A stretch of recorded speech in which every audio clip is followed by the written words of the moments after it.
Hello दोस्तों, आज की वीडियो में हम बात करेंगे कुछ ऐसे इलेक्ट्रिकल वायरिंग मटेरियल्स के बारे में जिनके हम नाम और उनके उपयोग के बारे में डिस्कस करेंगे।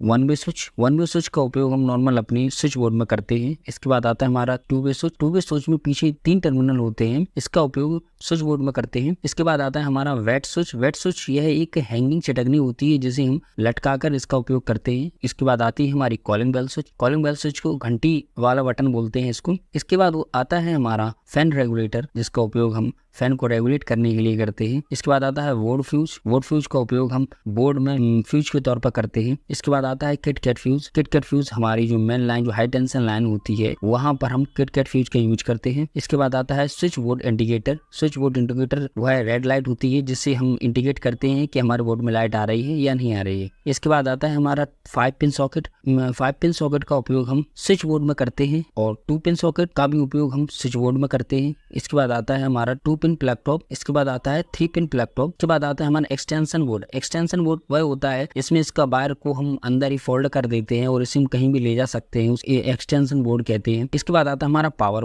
बोर्ड का उपयोग हम नॉर्मल जहां हमारे हैवी किसी चीज का उपयोग करना होता है वहां पर हम पावर बोर्ड का उपयोग करते हैं। इसमें एक स्विच और एक सॉकेट होती है। इसके बाद आता है हमारा मेटल बॉक्स का उपयोग हम लाइट फिटिंग के दौरान इलेक्ट्रिकल बोर्ड को लगाने के लिए इस मेटल बॉक्स का उपयोग करते हैं। इसके बाद आता है हमारा पेंडेंट होल्डर वह होता है जिसे हम लटका कर हैंगिंग करके इसका उपयोग करते हैं। इसके बाद आता है बैटन होल्डर, कुछ इस तरह से हमें बैटन होल्डर दिखाई देता है। इसके बाद आता है हमारा एंगल बैटन होल्डर, यह हमें कुछ इस तरह से दिखाई देता है। इसके बाद आता है हमारा लाइन टेस्टर का उपयोग हम लाइन को टेस्ट करने के लिए करते हैं कि हमारी न्यूट्रल किस में आ रहा है, फेस किस में आ रहा है, इस चीज को हम टेस्ट करने के लिए लाइन टेस्टर का उपयोग करते हैं। इसके बाद आता है हमारा वायर कटर का उपयोग हम किसी वायर को काटने या छीलने के लिए इसका उपयोग करते हैं। इसके बाद आता है हमारा प्लायर का उपयोग हम काटने या छीलने के लिए किसी भी तार को टाइट करने के लिए हम प्लायर का उपयोग करते हैं। इसके बाद आती है हमारी एलईडी ट्यूबलाइट का उपयोग हम नॉर्मली लाइट के लिए इसका उपयोग करते हैं। इसके बाद आता है हमारा एलईडी बल्ब का उपयोग हम घर में रोशनी के लिए करते हैं। और एक खास बात एलईडी बल्ब में या एलईडी ट्यूबलाइट में यह होती है कि हमारे ये कम से कम पावर कंज्यूम करते हैं। तो दोस्तों आशा करता हूँ ये वीडियोस आपको इन्फॉर्मेटिव लगी होगी, कुछ आपको सीखने को मिला होगा। मैं ऐसे ही इंफॉर्मेशनल वीडियो बनाता रहता हूँ। आप चैनल को सब्सक्राइब करें और वीडियो को लाइक करें। Thank you for watching.